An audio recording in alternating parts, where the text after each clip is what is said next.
Take that, fruit. Oh, yeah. Hey, sorry, let me pause this. I was playing Fruit Ninja for the Apple Arcade. You'll have to excuse me.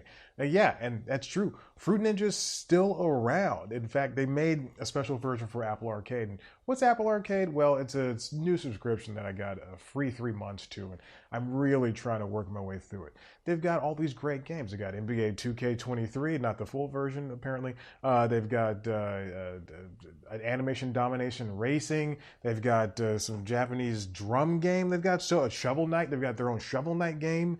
They've got a Samurai Jack game, a Rayman game, Sonic Racing. All these great games for a low price of $5 a month. You don't own them. You subscribe. So it's a lot like Game Pass or PlayStation Plus or Nintendo Switch Online. Anyway, Apple has become a huge player in the world of mobile gaming, and I'm ready to get in there. I'm ready to design the best game that C+ Comedy can design. And maybe, just maybe, it won't bankrupt us. Bankrupt us? That's the words I was looking for. Hey, if I'm as good at making games as I am at speaking English, then maybe, just maybe, this game is going to be good. It's news time. Delivering to you the news you didn't know about, the news you didn't care about, and the news you didn't know you cared about. With host, Chad White. Now, here's that host, Chad White.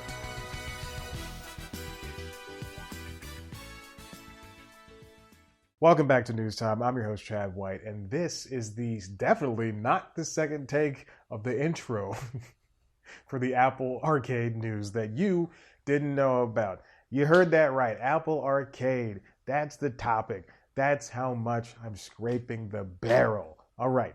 When it comes to gaming, Apple would not be the name that you want to hear. You know, you hear Microsoft, you hear Sony, you hear Nintendo, you maybe even hear Sega. Sega. Oh my God, it's just like haunting me. That's the only way I can say Sega. Sega. Oh my God, I'm like Brick from The Middle. It's a reference for 3 people. Apple is really trying to make a headway for itself in the world of gaming. And in fact, they wouldn't call themselves a game maker, maybe a publisher, but they definitely don't want to compare them. They want to be on the same level as Microsoft, Sony, and Nintendo. But they definitely don't want to be compared to them. They want to be compared to them, but definitely don't want to be called them. I guess, I don't know. It's one of those things. Apple has had a huge boom in terms of its gaming profits, and its dominance has really been taken in part mostly because they are the ones in charge of publishing, not like having final say on what goes onto their app store. So on Facebook, on Google Play, pretty much anybody can do whatever they want. They can make the games and then put them on. It can be just like a very crappy cookie clicker game, and that can go on the Google Play Store, and that's fine as long as you cut in the profits to Google. But Apple, they have the final say on the App Store, and that's a huge issue for the people who want to put out their games in the App Store. Now, enter Epic Games, which used to be the maker of Gears of War and now is the maker of Fortnite. They took their game off of the Google Play Store and the Apple App Store because Apple and Google both took a huge cut of I think 30%. Now that's just one big issue for it all, because Apple is the mobile game industry is looking to track about $103 billion in 2024, and Apple, with its whole hold over the mobile market, with the exception of Android, obviously, but people can only get stuff from their one store.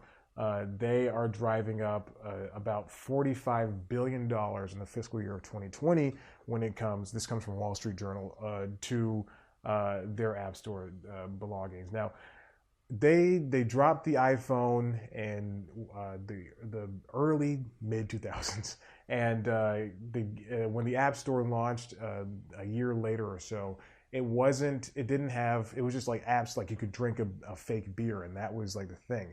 But games soon became like the main thing, and now 6% of App Store game customers in 2017 accounted for 88% of the store's game billings for the year, and they spent about $750 annually. Now, that is a huge group of spenders, but obviously that moving on up into, as we push towards that $103 billion in 2024, it's a whole different story.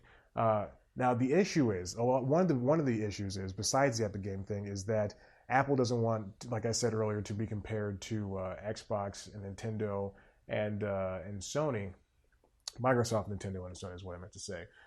Because they have different ways to play games, and Apple is saying that their games are safer for people because that they are looked over on their Apple App Store. Apple's taking in a huge gaming revenue, as I said before, and the operating margin is between 74.9 and 77.8 for 2018 and 2019, which is a big number when it all boils down to their revenue. Now, they said that they've gotten about $15.9 billion in revenue in 2019 from the App Store in 2019, and 69% up top is from games. That's a huge amount of money where the gaming itself can bring in about $8.5 billion alone. That's what the journal estimates. That's a crap ton of money to not share with the publishers and the people who create these video games, and take in a 30% profit from each subscriber. So if a game costs $10, then the owner gets 70 and Apple gets 30%. That's huge. And at the risk of safety, what Apple says that they're doing this for, in the end, is that really? I mean, does it come down to money or does it come down to safety?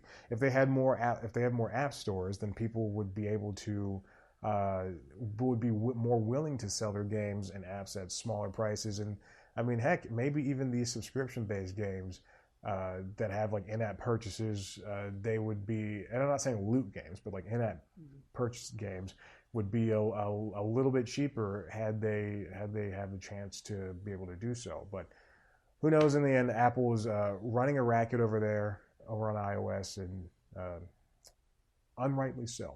Speaking of unrightly so, speaking of running a racket, subscribe. Check out one of our other videos. Of course, you can head to the website cpluscomedy.com, where I talk to your favorite comedians, and they laugh, and we all have a nice time. You can follow us on Twitter, Instagram, Facebook, and TikTok at cpluscomedy. Follow me at Chad Black White.